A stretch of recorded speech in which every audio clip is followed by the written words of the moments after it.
கர்த்தருடைய பரிசுத்தம் எழுந்த அடிமை தேவன் கடந்தனால பாதுகாத்திருந்தனால தேவ சுற்றிவசி இறக்கம் பாராட்டினார். நாமத்து மகிழ்ந்ததாக. லூக்கா சுவிசேஷம் 14ஆம் அதிகாரம் 28 வாசிக்கும்.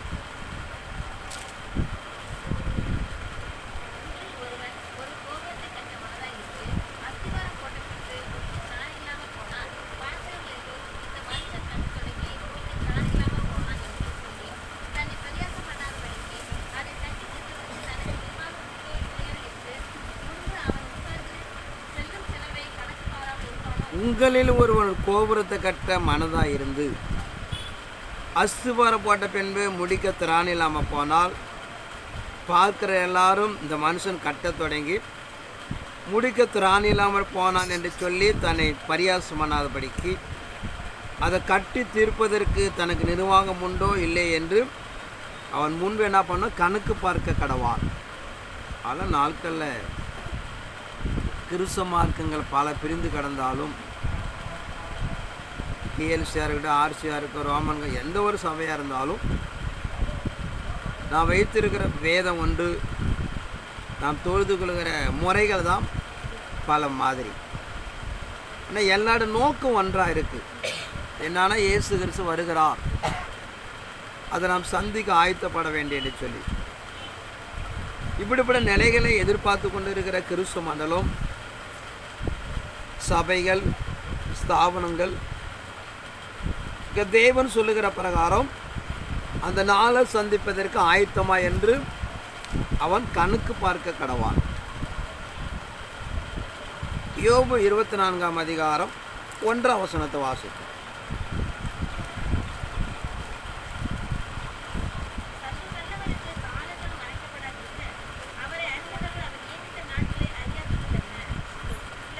சர்வ வல்லவருக்கு காலங்கள் மறைக்கப்படாது இருக்க அவர் அறிந்தவர்கள் அவர் நியமித்த நாட்களை அறியாதிருப்பது என்ன? அதனால் இந்த பூமிக்குள்ளே நடக்கப்படுற எல்லா சம்பவத்தையும் அறிந்தவரும் நிறைவேற்றுகிறவரும் செய்து முடிக்கிறவராகிய அவருக்கு தெரியும் போது அவர் பின்பற்றுகிற மனிதர்களாகிய அவர் சாயலும் அவர் ரூபத்தில் சிருஷ்டிக்கப்பட்ட நமக்கு எப்படி அறிவிக்காமல் இருப்பார், தெரியாமல் இருக்கு என்று ஒரு சம்பவத்தை நடைமுறைப்படுத்துகிறார். எரேமியா 8ஆம் அதிகாரம் 7ஆம் வசனத்தோட வாசி.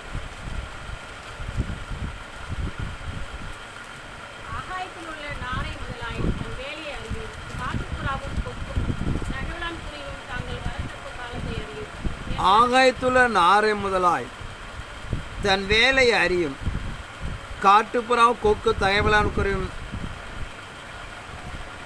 தாங்கள் வரத்தக்க காலத்தை அறியும். என் ஜனங்களும் கர்த்தர் நியாயத்தை அறியார்கள்.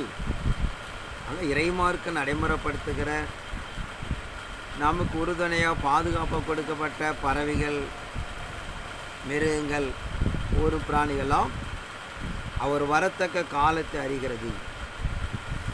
ஒரு சுனாமி, ஒரு நிலநடுக்க பூகம் உண்டாகுனா மீன்லாம் செத்து கரை ஒதுங்கும், பறவைகள் ஆகாயத்துக்கு என்ன பண்ணும், சத்தமிடும், நாய்களெல்லாம் ஊளையிடும். இப்படிப்பட்ட பூமிக்குள்ளாக ஒரு தோற்றம், ஒரு அழிவு உண்டாகும் போது பறவைகள், மிருகங்களெல்லாம் களி கூறுகிறது, அறிந்திருக்கிறது என்று நாம் பார்க்கிறோம். இப்படி நிறையா சத்தியம் இருக்குது, நாம் அங்கே போக முடியாது. மத்தேயு 24, லூக்கா 21, மார்க் 13 சொல்கிற பிரகாரம் அருமரட்சகர் இயேசு கிறிஸ்துவின் வருகையை அங்கே சொல்லி இருக்கிறார். ஆனால் இறைமார்க்கை வயசு நாட்களில் எதிர்பார்க்கிற சம்பவத்தை அவர் எப்படி வடிவமைக்கிறார்? ஆமோஸ் தீர்க்கதரிசி 3ஆம் அதிகாரம் 7ஆம் வசனத்தை வாசிப்போம்.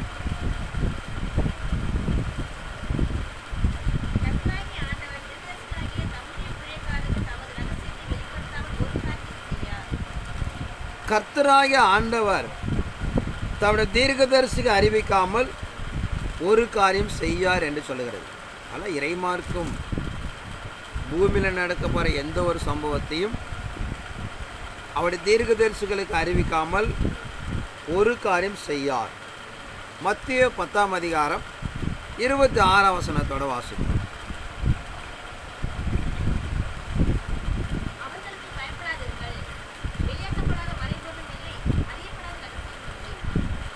அவர்களுக்கு பயப்படாதிருங்கள்.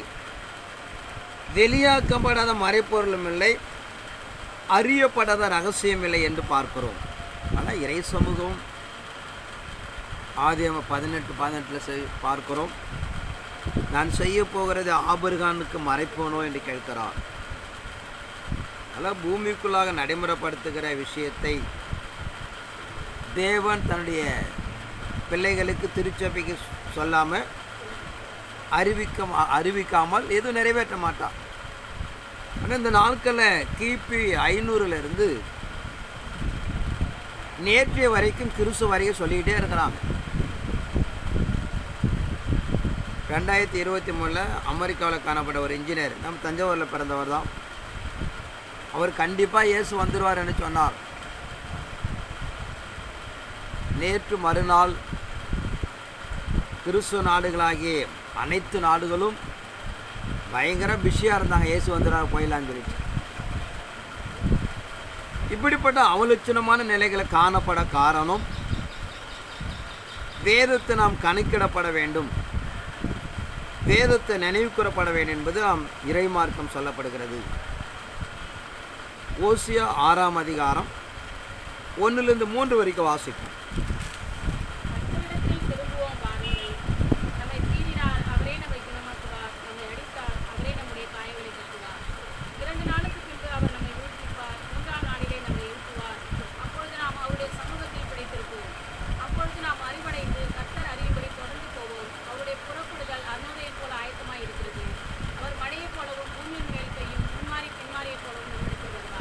கர்த்தருக்கு திரும்பவும் வாருங்கள், நம்மை பீறினார் அவரே நம்மை குணமாக்குவார், நம்மை அடித்தார் அவரே நம்முடைய காயங்களை கட்டுவார். 2 நாளுக்கு பின்பு நம்மை உயிர்ப்பிப்பார், 3ஆம் நாளே எழுப்புவார். அப்போ நாம் அவருடைய சமூகத்தில் பிழைத்திருப்போம். அதனால் இறைமார்க்க நாம் நடைமுறைப்படுத்துகிற பிரகாரம் ஒரு நாள் என்பது 2 பேதுரு 3:8 சொல்லுகிற பிரகாரம் 1000 ஆண்டுகள் சொல்லுகிறார். 2 நாளுக்கு பிறகு அவர் மீண்டும் உயிர்ப்பிக்கிறார். 3ஆம் நாளிலே நாம் அவர் சமூகத்தில் அருநோயுதமுள் ஆயத்தமாகி முன்மாறி பின்மாறி மழை பெய்ய செய்து நம்ம சகலத்திலிருந்து காப்பாற்றுகிறார் என்று சொல்கிறது. ஆனால் இறை சமூகம் மனுக்குலம் உண்டாக்கி 6000 ஆண்டுகள் ஆகிறது. ஆதாம் முதல் ஆபிரகாம் நாள் வரைக்கும் ஒரு 2000 ஆண்டுகள்,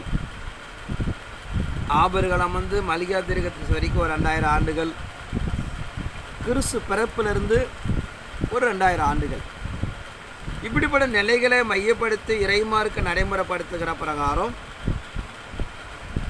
தெய்வ சன்னிதானத்துக்குள்ளாக 2 நாளுக்கு பிறகு தன்னை உயிர்ப்பிப்பார் என்று சொல்கிறார். அதன் அடிப்படையில் உலகம் முழுவதும் எதிர்பார்த்து கொண்டிருக்கிற இயேசு கிறிஸ்து வருகை இறைமார்க்க நடைமுறைப்படுத்துகிற பிரகாரம் மிக ஒரு சமீப காலத்தை நாம் உலகம் அறிவிக்கிறது. மத்தேயு சுவிசேஷம் 24ஆம் அதிகாரம் 32ஆம் வசனத்தை வாசிப்போம்.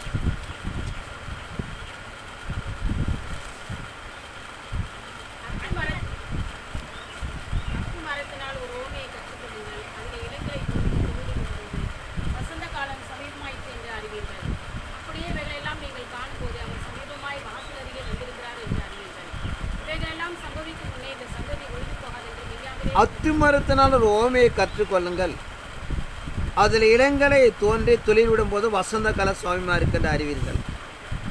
அப்படியெல்லாம் நீங்கள் காணும்போது அவர் சமீப வாசலுக்கு வந்திருக்க என்று அறியுங்கள். எல்லாம் சம்பவிக்கும் முன்னே இந்த சந்ததி ஒழிந்து போகாது என்று சொல்கிறார். இயேசு கிறிஸ்துடைய வருகையிலே நூற்றுக்கணக்கான சம்பவங்களை சொல்லியிருக்கிறார். அதில் ஒரே ஒரு சம்பவத்தை மட்டும் நான் தியானம் செய்ய போகிறோம். இறைசுமன் நடைமுறைப்படுத்துகிற ஓசியா 9ஆம் அதிகாரம் 10ஆம் வசனத்தை வாசிக்கும்.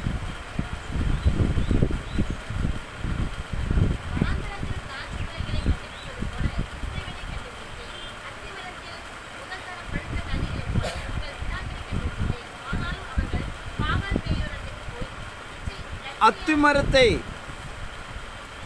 இஸ்ரவேல் ஜனங்களுக்கு ஒப்பிடுகிறார். ஏசியா எரேமியாலாம் அத்திமரத்தை பார்த்தீங்கன்னா இஸ்ரவேல் ஜனங்களுக்கு ஒப்பிடுவார். ஏன் அத்தி மரத்தை ஒப்பிடுறான்னு பார்த்தீங்கன்னா, அத்தி மரத்தினால தான் மோசம் போனாங்க. ஏதேன் தோட்டத்தில் பார்த்தீங்கன்னா, நன்மை தீமை அறித்த கனியை ஒரு அத்தி மரத்தின் காயை தான் வைத்திருந்தார். ஆதியாகமம் 3ஆம் அதிகாரத்தில் பார்த்தீங்கன்னா தெரியும். தேவன் புசிக்க வேண்டாம் என்ற கனியை சாத்தானுடைய வார்த்தையை கேட்டு புசித்ததினாலே 3:8 வாசிப்போம்.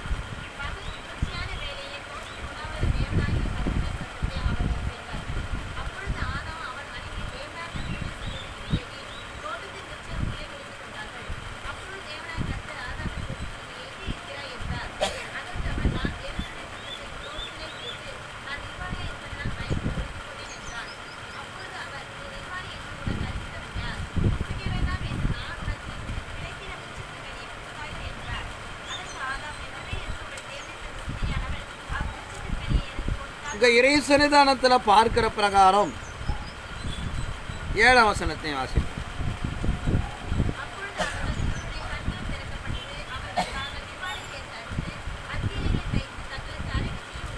இங்க பார்க்கிறோம், தேவன் சொன்ன வார்த்தை மீறி கனிகளை பறித்து சாப்பிடுகிறார்கள்.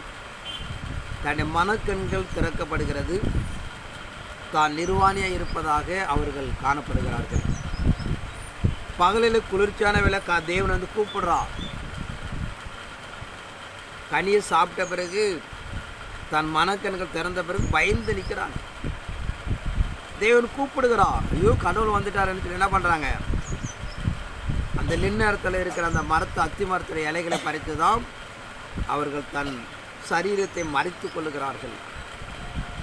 ஆனால் இறை சமூகம் நடைமுறைப்படுத்துகிற பிரகாரம் எந்த ஒரு இஸ்ரவேலர் அத்தி மரத்துக்கு ஒப்பிட காரணம், ஏதேன் தோட்டத்தில் அத்தி பழங்களை சாப்பிட்டு தான் நிர்வாணியாக காணப்படுகிறார்கள். இயேசு கிறிஸ்துடைய சிலுவை சுமந்த மரமும் அத்தி மரம்தான் என்று வரலாற்று ஆசிரியர் சொல்லுகிறார்கள். இப்படிப்பட்ட நிலைப்பாடுகளாக இறைமார்க்கு நடைமுறைப்படுத்துகிற இஸ்ரவேல் ஜனங்களை ஒரு அத்தி மரத்துக்கு ஒப்பிடுகிறார். கிபி 70 டைட்டஸ் மன்னன் கடந்து வந்து தேவனுடைய ஆலயத்தை, சாலமோன் கட்டப்பட்ட ஆலயத்தை இடிக்கிறார். யூதர்கள் ஆலயத்துக்குள்ளே புகுந்து கொள்கிறார்கள். அங்கே ஒரு பெரிய பதற்றமான சூழ்நிலை இருக்கும்போது டைட்டஸுங்கிற ஒரு மனிதன் மத்தியில் ஒரு குழுவை அனுப்புகிறார்கள். அவங்களை எப்படியாவது சமாதானப்படுத்தி காப்பாற்றி கொண்டு போகிறது. அப்போ என்ன பண்ணாங்கன்னா, எல்லோரும் போய் ஆலயத்தில் போய் நுழைஞ்சிக்கிறாங்க. ஏன்னா ஆலயத்தில் போனால் நம்மளை எதுவும் பண்ண மாட்டாங்க. அவங்க தவணை கொடுக்குறா, வெளியில் வாங்கணும் கூப்பிட்றாங்க, வரமாட்டுறாங்க. ஆலயத்தை கொளுத்துகிறார்கள். ஏன்னா எந்த இடத்துல இருக்க கண்டுபிடிக்கணும், பெரிய ஆலயம். அப்போ தான் அந்த ஆலயங்கள் மேல் இருக்கிற அந்த ஓடுகள்லாம் பார்த்தீங்கன்னா பவுனால் நெய்யப்பட்டது. தீ கொளுத்துனதுனாலே அது எரிந்து அந்த பவுன் சுவர்களெல்லாம் வடிகிறது. அந்த பவுனை எடுப்பதற்காக தான் சுவரை இடிக்கிறார்கள், ஒரு கல்லின் மேல் ஒரு கல் இராதபடி. இப்படிப்பட்ட இஸ்ரவேல் ஜனங்கள் செய்த துரோகம், இயேசு கிறிஸ்து மேசியாவை கொலை செய்ததினாலே இந்த ஆலயங்கள் இடிக்கப்பட்டதாக நான் பார்க்கிறோம். சங்கீதம் 90ஆம் அதிகாரம் 10ஆம் வசனத்தை வாசிப்போம்.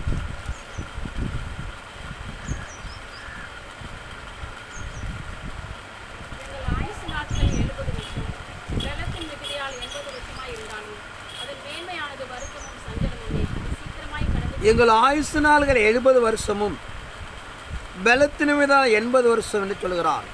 ஏன்னா மனிதனுடைய ஆயுசு நாட்கள் மனசாட்சி காலத்தில் காணப்பட்ட நிலைகளில் 1000 ஆண்டு. மோசே மூலமாக நியாயப்பிரமாண காலத்தில் கொடுக்கப்பட்ட ஆயுசு நாட்கள் 120 ஆண்டு. புதிய ஏற்பாடு காலத்தில் சார்ந்திருக்கிற மனிதனுடைய ஆயுசு நாட்கள் 70 + 80. கடைசி காலம் மனவாட்டியோட காலங்கள் 1 மணி நேரம். இப்படிப்பட்ட நிலைப்பாடுகளாக மனிதனுடைய ஆயுசு நாட்கள் காலங்கள் 4ஆக பிரிக்கிறார். மனசாட்சி காலம், நியாயப்பிரமாண காலம், புதிய ஏற்பாடு, கடைசி காலம், கிருபை, மனவாட்டி காலம் என்று. இப்படிப்பட்ட இறைமார்க்கு நடைமுறைப்படுத்துகிற காலத்தின் அடிப்படைக்குள்ளாக அத்திமரம், வெட்டப்பட்ட அத்திமரம் மேலும் துளிரி விடும்போது ஒரு வசந்த காலம். அந்த சந்ததி ஒழிந்து போவதற்கு முன்பாக இயேசு வருவார் என்று சொல்லப்படுகிறது. அன்று சிதறடிக்கப்பட்ட இஸ்ரவேலர்கள் எப்போ தன் சொந்த தேசத்துக்கு வராங்கன்னு பார்த்தீங்கன்னா 1948 வந்து ஒரு சுதந்திர நாடாக அறிவிக்கிறார்கள். கொஞ்சம் பேர் வருகிறார்கள். அங்கே நீங்கள் பார்த்தீங்கன்னா வாடகை வீடு போல தான் வந்து தங்குகிறார்கள், குடியேறுகிறார்கள். 1936 உலகப் போர் துவங்குகிறது.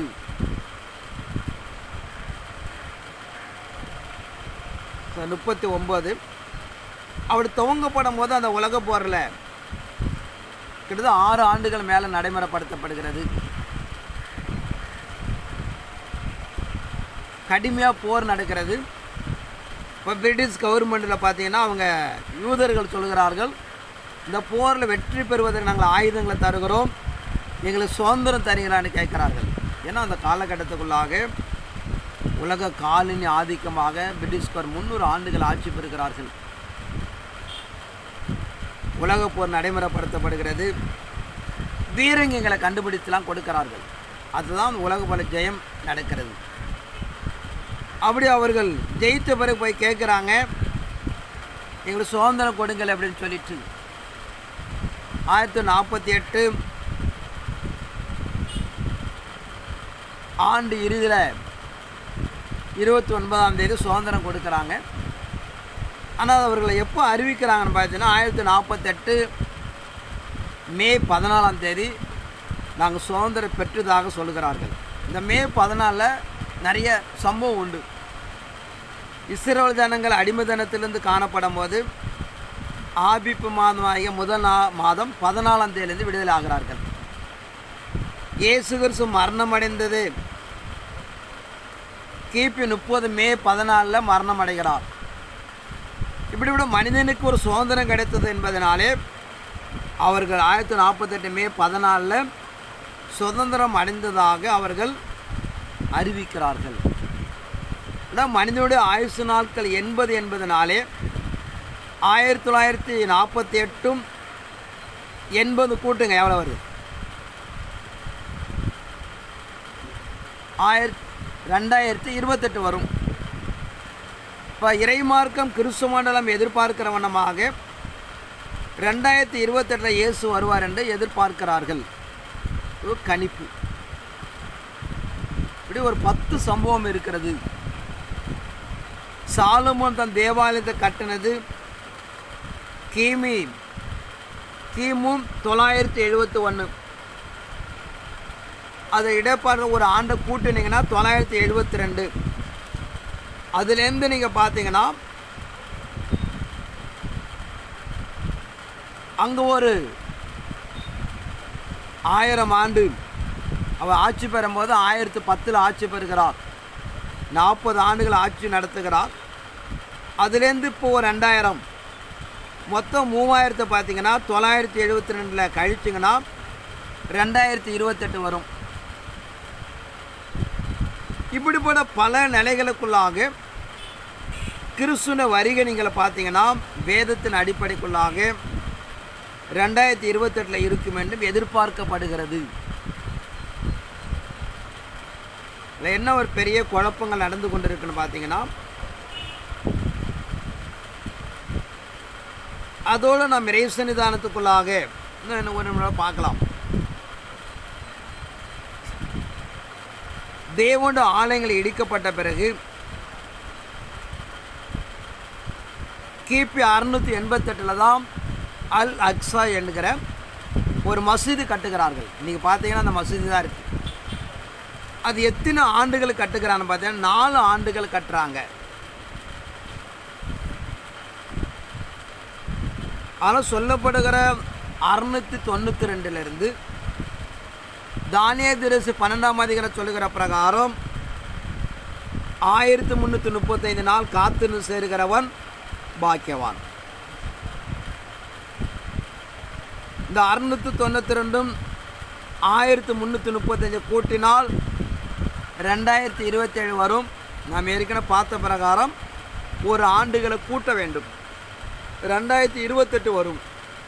இப்படிப்பட்ட வேதத்தினுடைய பிரதான நிலைகள் எல்லாம் மையப்படுத்துவது 2018லேருந்து 28 வரைக்கும்.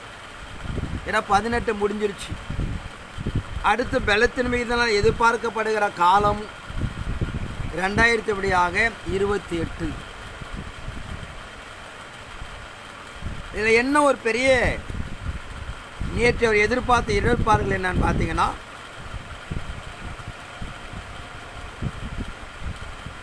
அருமரட்சகர் இயேசு கிறிஸ்துடைய மரணத்தில் நிறைய குளறுபாடுகள் உண்டு. அவர் வாழ்ந்த வாழ்க்கை பார்த்தீங்கன்னா 33 ஆண்டு. ஆனால் வரலாற்றில் என்ன எழுதுகிறாங்கன்னு பார்த்தீங்கன்னா, கிபி 30 மே 14 செத்து போனார் என்று வரலாற்றில் எழுதுகிறார்கள். அதில் ஒரு 4 ஆண்டு முன்னாடி போயிடுது. எங்கே போயினா கிமுவில் ஓடிவிடுது. ஆனால் வரலாற்று ரீதியாக நம்ம கிபின்னு சொல்லுகிறோம். பிறப்பில் பார்த்தீங்கன்னா 4 ஆண்டு கிமுவில் போயிடும். ஏன்னா கிபின்னு கணக்கிட்டுனா 2034 வரணும், அப்படி அல்ல. 4 ஆண்டு கிமுவில் போவதனாலே கிபி 30 மே 14 இறந்து போனார் என்று வரலாறு சொல்லுகிறது. இன்னொரு வரலாறு என்ன சொல்லுதுன்னு பார்த்தீங்கன்னா, அவர் கிபி 32 மரித்தார் என்று சொல்லப்படுகிறது. அதுக்கு அவங்க ஒரு கணக்கு சொல்கிறாங்க. எல்லாம் பிரச்சனை எங்கன்னா கணக்கில் தான் பிரச்சனை வந்துருச்சு.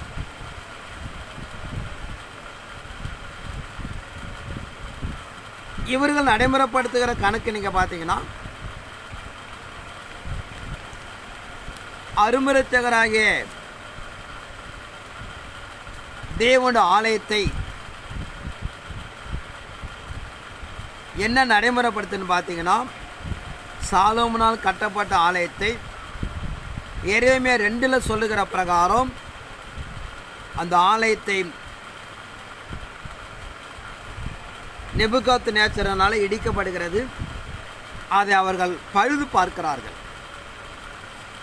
அவர் பழுது பார்த்த நிசா மாதம் அந்த ஆலயத்தை பழுது பார்க்கிறார்கள். அது காலம் என்னன்னு பார்த்து கிமு 445.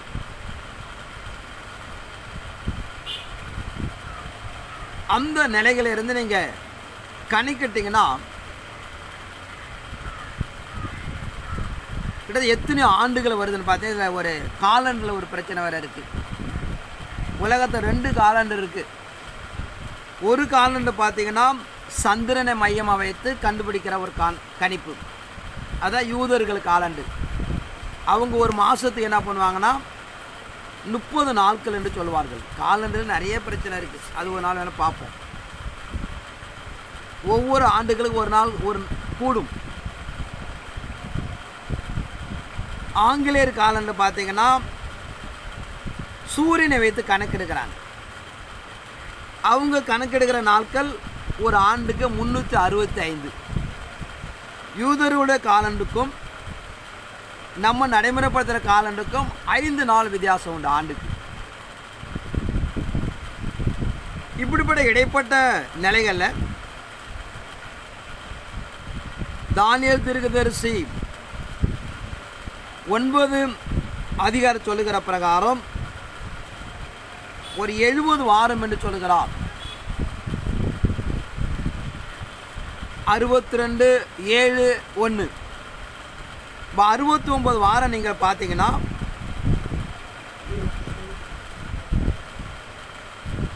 அதை நாம் 7ஆல் பெருக்கினீங்கன்னா 483 ஆண்டுகள் வரும். அதை 360 அதால் பெருக்கினீங்கன்னு பார்த்தீங்கன்னா 1,73,880 நாள் வரும். 1,73,880 நாள். இந்த நாட்களை ஆண்டுக்கு 360 நாட்கள் நீங்கள் கணக்கிட்டிங்கன்னா கிபி 32 தான் இயேசு என்ன பண்ணியிருக்கணும், மரித்திருக்கப்பட வேண்டும் என்று கணக்கிடுகிறார்கள்.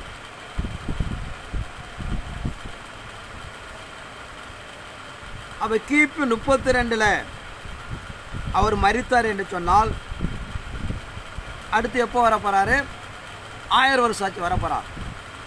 அது வரைக்கும் நீங்கள் பார்த்தீங்கன்னா 4000 ஆண்டுகள் கணக்கிடப்படுகிறது. அதன் பிறகு ஒரு 1000 ஆண்டுகள் கழித்து 7ஆம் நாளை இளைப்பாறு நாள் 1000 வருஷம் ஆச்சு துவங்கப்பட வேண்டும். அதுலேருந்து நீங்கள் பார்த்தீங்கன்னா ஒரு 1000 ஆண்டு கூட்டினீங்கன்னா, ஏன்னா இதுலேருந்து ஒரு 2000 ஆண்டுகள் மொத்தம் 4000 முடிச்சுட்டு பாய்க்க 2000 கூட்டணும். அப்படி கூட்டினீங்கன்னா 2032 வரும்.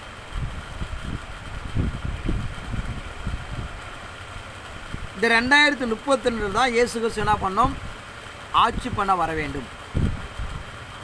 உலக நாடுகள் எதிர்பார்த்து கொண்டு இருக்கிற சம்பவங்கள் 2032 வந்தார்னா எல்லாரும் எதிர்பார்க்க நிகழ்வு பார்த்தீங்கன்னா அந்த கிறிஸ்து ஆட்சி முன்பு என்ன பண்ணணும், இயேசு வர வேண்டும் என்று எதிர்பார்த்ததுனாலே 2032 ஒரு 7 ஆண்டுகள் கழிச்சிங்கன்னா 2025 வரும்.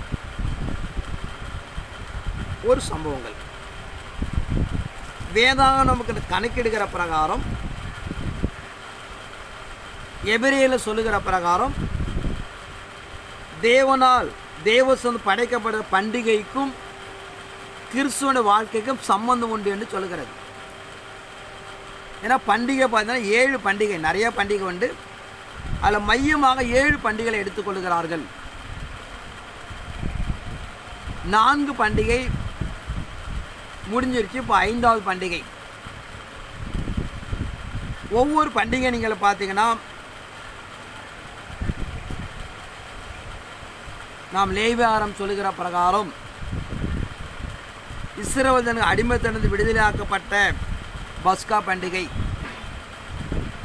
புலிப்பலா அப்ப பண்டிகை, முதற் பலன் பண்டிகை என்று பண்டிகைகளை நடைமுறைப்படுத்தி அது இயேசுடைய வாழ்க்கைக்கு ஒப்பிடுவார்கள்.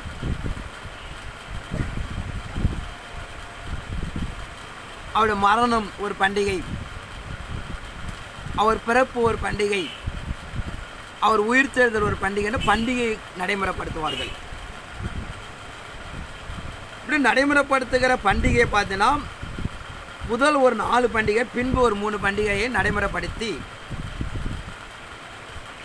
இயேசு கிறிஸ்துடைய காலத்தை 4 பண்டிகை நிறைவேற்றி கொடுத்துட்டார்.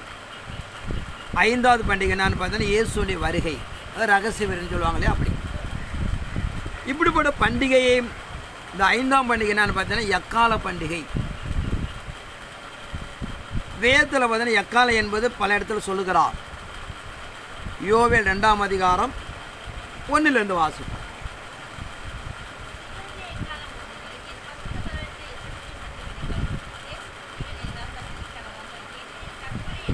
தேவனுடைய நாட்களை ஆயத்தப்படுத்துவதற்காக நீங்கள் எக்காலம் ஊதுங்கள் என்று சொல்லுகிறது. வெளிப்படுத்தின 10ஆம் அதிகாரம் 6ஆம் வசனம்.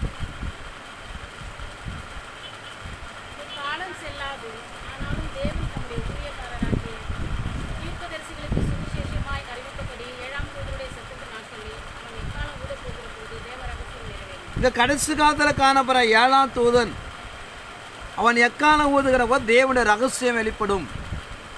கிறிஸ்துவ நாட்களை ஆயத்தப்படுத்துகிறான். இப்படிப்பட்ட இறை சமூகத்துக்குள்ளாக பல இடங்களை இயேசு கிறிஸ்து வருகையை ஒரு எக்காலத்துக்கும் பண்டிகைக்கு ஒப்பிடுகிறார். கூடார பண்டிகை நிறைய 7 பண்டிகை இருக்கிறது. இந்த 5ஆம் பண்டிகை பார்த்தீங்கன்னா எக்கால பண்டிகை. இந்த எக்கால பண்டிகை எப்போ வரும்னு பார்த்தீங்கன்னா இந்த 9ஆம் மாதத்தில் தான் வரும். இந்த எக்கால பண்டிகை பார்த்தீங்கன்னா 7 நாளுக்கு நமஸ்கரிப்பார்கள். செய்தி உலக செய்தியில் 23ஆம் தேதி தான் எக்கால பண்டிகை நடந்துச்சு, முதா நாள். இப்போ இயேசு வந்துடுவார். அவங்க எதிர்பார்த்த பிரகாரம் 2032 சொன்னால் அது 7 ஆண்டுகளை கழித்தா 2025. 9ஆம் மாதமாகிய 23ஆம் தேதி தான் எக்கால பண்டிகை. அதில் எக்கால பண்டிகையில் என்ன பண்ணுவாங்க, இயேசு வந்துடுவாருன்னு சொல்லி பலமாக எதிர்பார்த்தார்கள். நாம் ஏன்னே சொல்லிட்டோம் வரமாட்டார் அப்படின்னு சொல்லிட்டு. என்ன நிகழ்வுன்னு பார்த்தீங்கன்னா, இந்த எக்கால பண்டிகை நாம் குறிப்போம். இந்த 32 கணக்கிடுவோம்.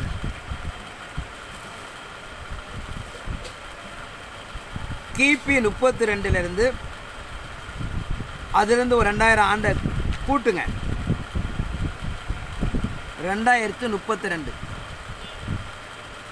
செப்டம்பர் 15ஆம் தேதி தேவன் பூமிக்குள்ள ஆட்சி பண்ண வர வேண்டும்.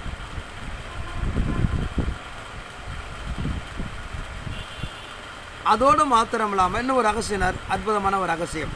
லூக்கா சுவிசேஷம் 2ஆம் அதிகாரம் 36-37 வாசிப்போம். ஆசேருடைய கோத்திரத்தாரும் பானுவேலின் குமாரத்தியாகிய அன்னாள் என்னும் ஒரு தீர்க்கதரிசி இருந்தார். அவள் கன்னி பிராயத்தில் விவாகமான முதல் 7 வருஷம் புருஷனுடைய வாழ்ந்தவரும் அதிக வயது சென்றவருமாயிருந்தார். இங்க பார்க்கிறோம், இந்த வசனத்தில் பார்க்கிற பிரகாரம் அன்னாள் என்கிற ஒரு பெண் இருந்தால் அவள் 7 ஆண்டு குடும்பங்களை நடத்தி வாழ்கிறாள். அவளுக்கு 84 வயது வருகிறது. மேசியாவினை பார்ப்பதற்காக அவர் காத்திருக்கிறார். வேதத்தை நீங்கள் பார்த்தீங்கன்னா யாருடைய வயதுமே குறிச்சிருக்காது. பிறந்தாங்க, வாழ்ந்தாங்க, செத்து போனாங்கன்னு இருக்கும். இந்த பெண்ணுடைய வயசை 84 வயசு என்று குறிக்கிறார். அவள் 7 ஆண்டு குடும்ப வாழ்க்கையில் இருந்தாள். 7 என்பது நாம் குடும்ப வாழ்க்கை 7 பூர்ணம் நடைமுறைப்படுத்துகிறது. ஏன் இந்த பெண்மணியை வந்து இவ வயசு பண்ணி சொல்கிறார்?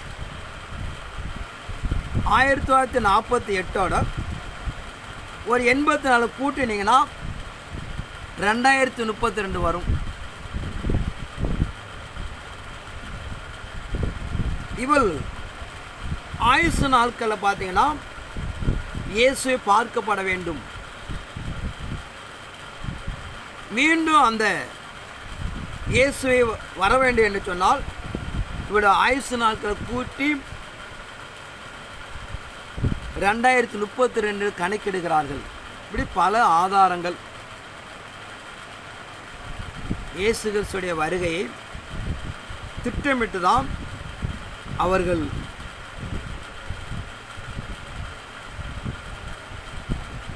ஒன்பதாம் மாதம் 23ஆம் தேதி எதிர்பார்த்தார்கள். என்ன பிழைன்னு பார்த்தீங்கன்னா, இவங்க கூட்டி கழிச்சதெல்லாம் சரிதான், ஆனால் அடிப்படைக்குள்ளாக இவங்களை பிழை இருக்கிறது ஒன்று இருக்கட்டும். அடுத்தபடியாக இறைமார்க்க நாம் நடைமுறைப்படுத்துகிற பிரகாரம் ஆபிப்பு மாதம் ஆண்டுடைய முதல் மாதம். இந்த மாதத்தில் சில குளறுபடியும் இருக்குது. ஆங்கிலேயர் காலங்களில் பார்த்தீங்கன்னா நாம் ஜனவரி மாதத்தை முதல் மாதம் சொல்லுகிறோம். யூதருடைய காலத்தை நீங்கள் பார்த்தீங்கன்னா அவங்க முதல் மாதம் 4ஆம் மாதம். ஏப்ரல் 1ஆம் தேதி தான் நீங்கள் பார்த்தீங்கன்னா ஏப்ரல் 1 என்ன பண்ணுவாங்க, முட்டாள்தனம் என்று சொல்லுவோம். ஒரு காலகட்டத்துக்குள்ளே உலகம் முழுவதும் ஒரு மாதத்தை கண்காணித்து கடந்து வரும்போது யூதர்கள் மாத்திரம் ஏப்ரல் எங்களை மாதம் யார் ஏற்றுக்கொள்வார்? அதனால் உலகம் அதை முட்டாள்தனம் என்று சொல்வார்கள். இப்படிப்பட்ட யூதருடைய காலண்டில் இறைமார்க்க நடைமுறைப்படுத்துகிற பிரகாரம் 4ஆம் மாதமாகிய ஏப்ரல் தான் முதல் மாதம். நம்ம தமிழ் காலத்தில் சரியாக வரும். ஏப்ரல் மாதம் தமிழ் காலத்தில் கரெக்டாக இருக்கும். சித்திரை மாதம் வரும். தமிழ் வருட வளர்ப்பு கொண்டாடுற பாருங்களா, அதுக்கும் யூதர் காலண்டர் கரெக்டாக இருக்கும். சித்திரை மாதம் தமிழ் பண்டிகை கொண்டாடுவோம். அவர்கள் என்ன பண்ணுவாங்கன்னு பார்த்தீங்கன்னா மே மாதம் தான் அந்த வரும். ஆனால் ஆங்கிலேயர் காலத்தில் பார்த்தீங்கன்னா ஜனவரி நாம் முதல் மாதமாக கொண்டாடுகிறோம். இதன் அடிப்படைக்குள்ளாக வேதம் சொல்லுகிற பிரகாரம் ஆண்டுடைய நடுப்பகுதியில் என்ன பண்ணுவார்? என் கிரியைகளை துவங்கும் என்று சொல்கிறார். வாசிப்பை கண்டுபிடிக்க நீங்கள் பார்ப்போம்.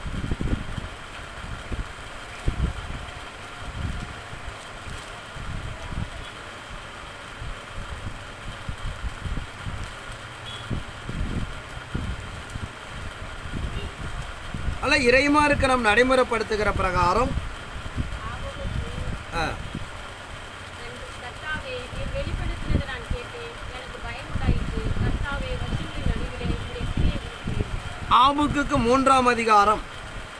கர்த்தாவினை வெளிப்படுத்தினதை நான் கேட்டேன், எனக்கு பயம் உண்டாயிற்று. கர்த்தா வருஷங்கள் நடுவில் உம்முடைய கிரியைகளை உயிர்ப்பையும் என்று இந்த பக்தன் விண்ணப்பிக்கிறான். இப்படிப்பட்ட நிலைப்பாடுக்குள்ள பார்த்தீங்கன்னா இறைமார்க்க நடைமுறைப்படுத்துகிற பிரகாரம் நமக்கு முதல் மாதம் எபிரேயர் காலண்டர் பிரகாரம் 6/9 10ஆவது மாதம் தான் துவங்கும். இப்படிப்பட்ட இறை சமூகத்துக்குள்ளாக நம்ம நடைமுறைப்படுத்துகிற தேவன் அறிவித்த பிரகாரம் தானியேல் 9:27 சொல்கிற பிரகாரம் அந்த ஒரு வசனத்தோட வாசிப்போம்.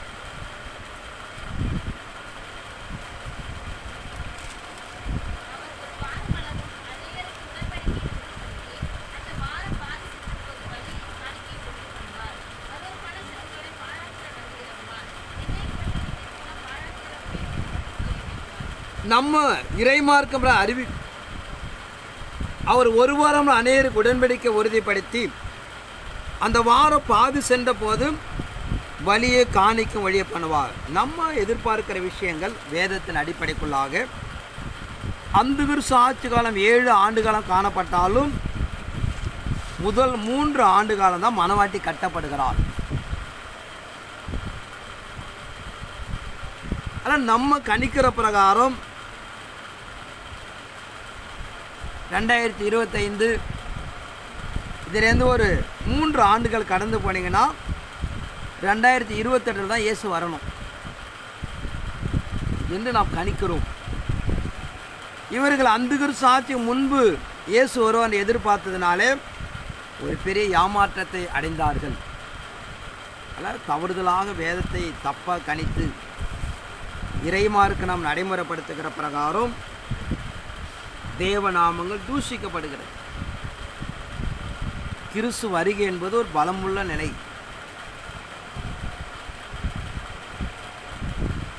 யாரை பார்த்தா சொப்பனத்தில் பார்த்த இயேசுவினை ஆச்சரியவான்னு சொல்லி தப்பாக கணிக்கிறார்கள். ஏன்னா சபைக்குரிய விஷயங்கள், ஒரு தனி மனிதனுக்குரிய விஷயம் அல்ல இது. பிரதான ஆசாரியனுக்கு அறிவிக்கப்படுகிற விஷயங்கள். அதனால் கணக்கு பண்ணுவது தப்பல்ல, நல்லது. வேதத்தில் நாம் சொல்லுகிறது கணக்கு பார்க்க கடவா. வெளிப்படுத்த 13:14 நீங்கள் பார்த்தீங்கன்னா புத்தி உள்ளவன் கணக்கு பார்க்க கடவா. தானியேல் 12 பார்த்தீங்கன்னா கணக்கு பார்க்க கடவா. கண்டிப்பாக பார்க்கணும். பார்த்தா தான் என்ன பண்ண முடியும்? ஒரு வீட்டை கட்ட முடியும், ஒரு எதிரியை தோற்கடிக்க முடியும். கணக்கு பார்வை தப்பு அல்ல, கணக்கை சரியாக பார்க்கணும். அதுதான் பிரச்சனை.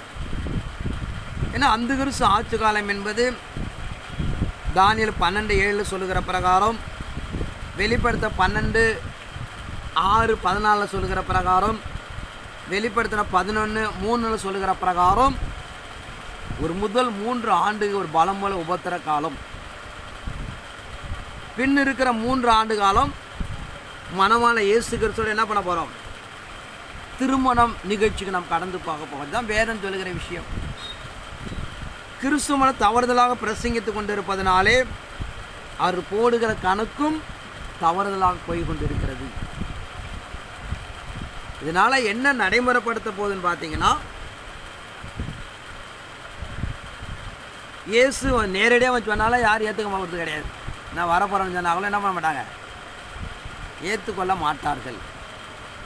இதெல்லாம் சாத்தாண்ட கிரியை என்பதனாலே, வஞ்சகம் என்பதனாலே தேவ திட்டத்தை நிறைவேற்றி கொடுக்க முடியாமல் மனிதரை தடுக்கலாம்.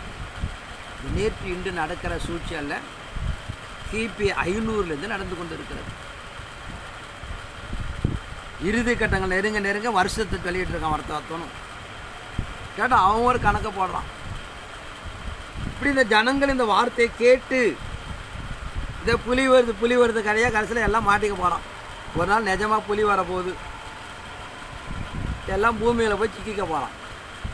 ஆனால் இறைமாருக்கு நம்ம நடைமுறைப்படுத்துகிற பிரகாரம் வாழ்க்கையை கணக்கு பார்த்து கடந்து சொல்லப்பட வேண்டும்.